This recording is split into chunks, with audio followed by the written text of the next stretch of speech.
want the essence of what Marc Andreessen thinks about America and tech. We'll get this. We're going to dive into his talk with Lex Fridman.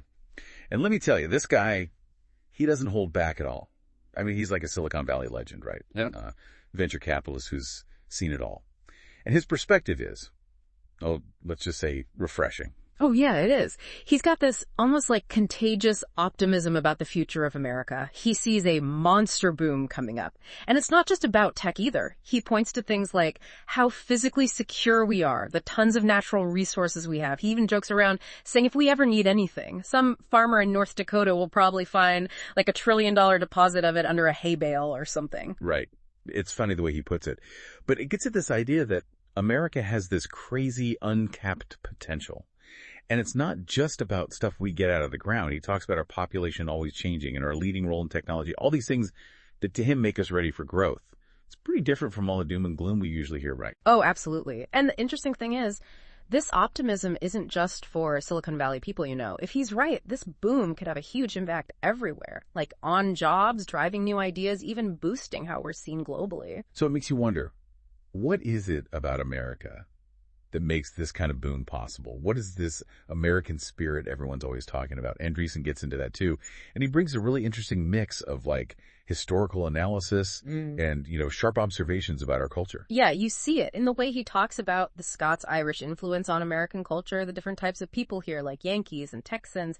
And yeah, he even throws in that hilarious kind of NSFW line from Succession about America and Scotland. It perfectly captures this raw, almost defiant energy that he sees as like the heart of being American. But here's the thing. He doesn't just say it's because of our history or luck. He really emphasizes that it's a choice. America needs to choose to want the spirit and to really live it. And he's seeing that happen right now, kind of like a comeback of this spirit, moving away from all the negativity and self-doubt we've seen lately. What I found really fascinating was when he brought in that ancient history book, The Ancient City, to make a point about individualism. Right. It's a deep cut, but it works. The book looks at these old societies, and what's striking is that they had no concept of individualism at all. You were just defined by your family, your tribe, your city, no individual rights or anything. It's almost impossible to imagine now, especially here in America, where individual freedom is such a big deal. But Andreessen's point is that while individualism is super important, it's not all America needs to really thrive. We can't just be a bunch of individuals all doing our own thing. And to get why, we need to look at how he analyzes belief systems and social dynamics.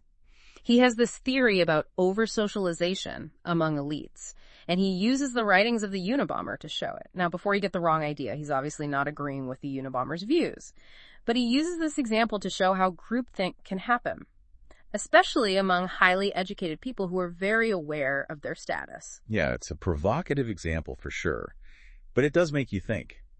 But sometimes what people say publicly, especially in those circles, doesn't always line up with what they actually believe in private. It's like there's this pressure to agree with certain opinions, even if you don't really believe them. It's super interesting. It's especially when you consider the cultural and political climate we're in now. He calls it preference falsification, which is a fancy way of saying that people often say things they don't really believe because of social pressure or because they're afraid of the consequences, like going along with the crowd, even if you don't believe what they're saying. And he argues that social media censorship has made this gap between what people say and what they believe even bigger. It's created an environment where people are scared to speak their minds because they're afraid of being canceled or shunned. But he also sees a thaw happening, with people like Elon Musk, Mark Zuckerberg, even Jon Stewart, starting to push back against these norms. Yeah. And encouraging more open conversations. It's like they're saying, hey, let's have real talks, even about the tough stuff. Remember when Stewart went on Colbert and talked about the lab leak theory? Oh, yeah, that was a big deal. At the time, even suggesting the lab leak was taboo, but he just went there. He was willing to challenge the story everyone was telling, even though he might face backlash. Exactly. It was a courageous thing to do. And it helped change the conversation in a big way. It allowed for more open discussion and debate about where COVID came from. This is where the idea of preference falsification comes full circle, by breaking the cycle. By being willing to say what you believe, even when it's unpopular, you can help create space for other people to do the same. It's almost like a domino effect. One person's courage can inspire others to speak up. And suddenly the conversation starts to change. You start to see different views, different ideas being shared. And that's when real progress can happen. But speaking of challenging how things are, let's move on to Andreessen's take on education, specifically universities. He really goes in on this one. Comparing it to those underpants gnomes from South Park. Remember them? With their ridiculous business plan. Oh, yeah. The one where they're like, step 1, collect underpants. Step 2, step 3, profit. It's a perfect way to describe what he sees as a lack of logic. In thinking that just because universities are important, they can fix themselves, he argues that sometimes you need a complete do-over, not just some small changes. He makes this powerful comparison to a terrible restaurant. If the food is bad, you stop going right. You don't just keep hoping it'll magically get better. Sometimes you need to find a new place to eat. And he thinks that's the case with universities. He's really critical of the tenure system. He says it's rotten at its core and that it's being abused. He thinks it protects people who are just okay at their jobs and stops innovation. It's a pretty bold statement. And it definitely brings up some important questions. He does. He's basically saying that the system isn't producing the critical thinkers and innovators we need as a society. What do you think about that? Well, it's definitely true that universities have problems, like any big institution. The question is, are those problems so deep that we need to completely dismantle the system like he suggests? Or can we change and improve it from within? It's a complicated issue with no easy answers, and I think it's important to look at all sides of the argument before deciding what we think. I agree, and I think that's something Andreessen's really good at, pushing us to think critically and question what we believe. He doesn't avoid controversial topics, and he's not afraid to say what he thinks, even if it upsets people. Which brings us to another hot topic, immigration, specifically H-1B visas and high-skilled immigration. Andreessen is a big supporter of it, but he also thinks we need to consider it alongside policies that help develop American talent. And that's something people often miss in the immigration debate. They tend to be either pro-immigration or pro-American talent. But Andreessen makes a really strong argument for why we need both. He even shares his own story, growing up as a farm boy from Wisconsin, to show how hard it is for talented people from certain places and backgrounds to get into the tech industry. Right. And it's a great example of how personal stories can make these issues more real and relatable. It's one thing to talk about statistics and policy. But when you hear someone's actual experience, it really hits home. It does. And it helps to illustrate the point that talent is everywhere, but opportunity isn't. If we're only focused on bringing in people from other countries, we're missing out on a ton of potential right here in the U.S. And it's not just about being fair, it's about using all of our potential as a nation. Absolutely. So how do we fix this? How do we create more opportunities for talented people from all walks of life? Andreessen has some interesting ideas about that, especially when it comes to education and finding talent. He talks about the National Merit Scholarship System as a powerful example of a way to find and support top students that's totally based on merit. It identifies the top 0.5% of students based only on how well they do in school. And get this, no universities use it for recruitment. Wait, what? None? That's crazy. I mean, here's a system that's literally made to find the best and brightest, and it's being completely ignored. Why is that? That's the big question. And it points to a bigger issue that Andreessen talks about, the fact that standardized tests like the SAT have gotten easier. He argues that this has made it way harder to find really exceptional students.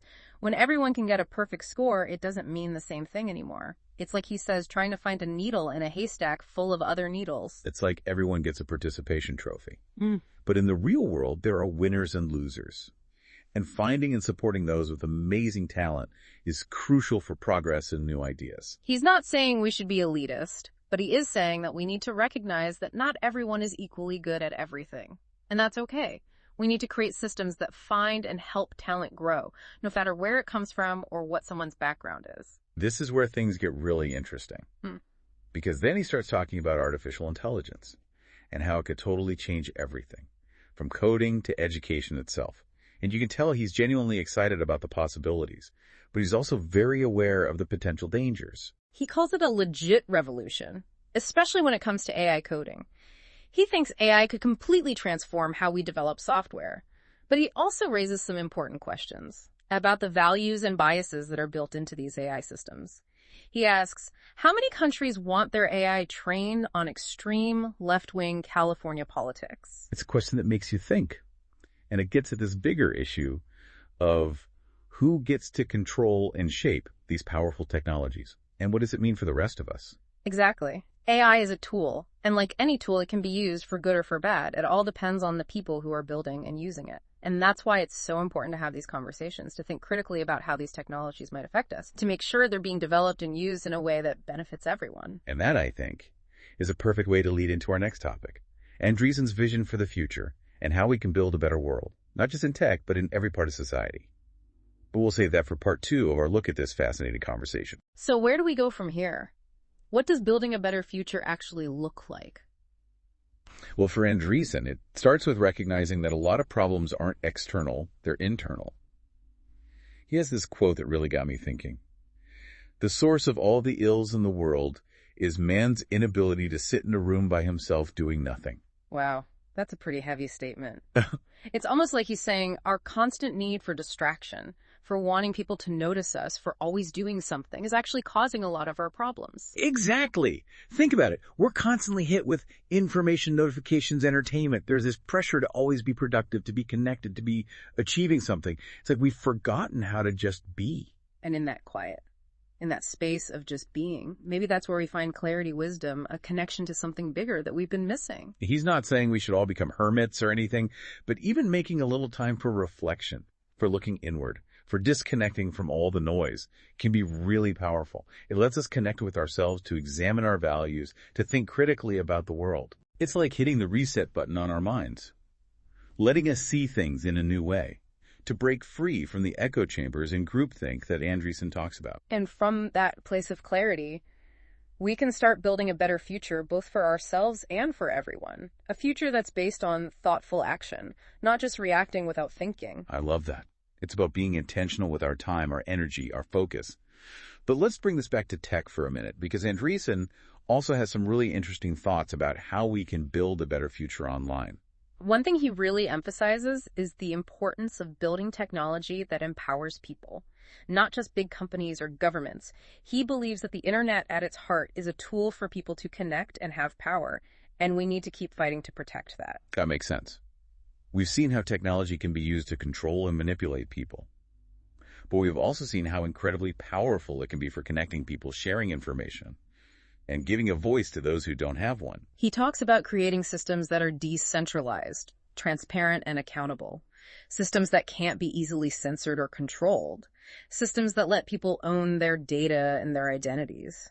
This is where his interest in things like cryptocurrency and blockchain technology comes in. Right, because those technologies could really shake up the traditional power structures. Yeah. And give individuals more control over their own lives. Exactly. And it's not just about the technology itself. It's about the values that we build into that technology. He talks about building systems that align with human values, like freedom, privacy, and individual autonomy. It's about creating a digital world that reflects the best of humanity, not the worst. And that's a challenge that goes beyond any one company or government. It takes all of us working together, technologists, policymakers, citizens, to shape the internet in a way that benefits everyone. I think that's a really important point. We often talk about technology as if it's this separate thing, but it's not. It's a reflection of us, of our values, of the choices we make. And we have the power to shape it, to guide it in a direction that's good for everyone. He also emphasizes how important experimentation and innovation are. He's not afraid to try new things, to push boundaries to see what's possible, and he believes that's essential for progress, for finding new answers to the challenges we face. That reminds me of what he said about the monster boom he sees coming. It's not going to happen by playing it safe, by sticking to what we already know. It takes risks, trying new things, embracing the unknown. He really believes in human ingenuity and creativity. He believes that we can solve any problem, overcome any challenge, if we really put our minds to it. And I think that's a really inspiring message, especially now when it's easy to feel overwhelmed by all the negativity and uncertainty in the world. He reminds us that we're not just watching from the sidelines, we're actively shaping the future, and the choices we make today will decide what kind of world we live in tomorrow. And that brings us to the end of part 2 of our exploration of Marc Andreessen's thoughts on American technology in the future. In the last part, we'll dig into some of his more specific predictions and recommendations for how we can build a better future for everyone. Okay, so we're back for the last part of our look at Marc Andreessen's insights. We've covered a lot, haven't we? From America's huge potential to the power of just being still in this crazy, busy world.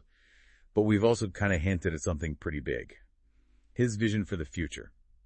especially when it comes to technology. Yeah, and it's a vision that's both exciting and kind of scary, to be honest. He's not talking about little improvements here and there. He's talking about like fundamental changes to how we live, how we work, how we interact with the world. He uses the phrase legit revolution when he's talking about AI, right? Right. And he's not just hyping it up either. He's talking about actual advancements that are happening right now, especially in coding. Remember that question he asked? How many countries want their AI trained on extreme left-wing California politics? It's definitely provocative, but it highlights a really important point about values and biases that get baked into these technologies. It's a reminder that we need to pay attention to who's building the future and what principles are guiding them. And he's not just talking about AI either. He sees all these technologies kind of coming together, AI, biotech, nanotech, even space exploration, creating all these crazy opportunities for progress. But of course, with great power comes great responsibility. He's very realistic about the risks that come with these technologies. He knows jobs could be lost, things could be misused. There's even the threat that artificial general intelligence could pose a danger to humanity. But he doesn't think we should just stop progress. I thought his optimism about our ability to deal with these challenges was really cool. He doesn't ignore the tough questions, but he also has faith in human ingenuity, our ability to adapt and come up with new ideas. Yeah, he thinks the key to navigating all this is to stay curious, to keep experimenting, to be okay with not knowing everything. He's even been quoted as saying, strong opinions loosely held. It's about being willing to question what you think, to be open to new information to change as the world changes around you. So what does this all mean for us? For the average person listening who's not a tech whiz or a venture capitalist, what can we take away from this conversation and use in our own lives? I think the biggest takeaway is how important individual agency is. Taking charge of our own lives and our futures. He talks about needing a culture of builders, people who are out there creating things, coming up with new ideas, and shaping the world. And that doesn't just apply to Silicon Valley people. It applies to everyone, no matter what they do or where they come from. It's about finding your passion, taking initiative, making a difference in your own way. He reminds us that we all have the potential to be builders, to be creators. The future isn't something that just happens to us. It's something we actively shape through our choices, our actions, our beliefs. So if you're feeling inspired to build a better future, to embrace what technology can do to make a positive impact on the world, then you really should listen to this whole conversation with Marc Andreessen. It's a call to action for all of us to step up and create the future we want to see. And if you enjoyed this breakdown of his ideas, make sure you subscribe to the podcast so you don't miss any future episodes where we unpack complex topics and give you valuable insights.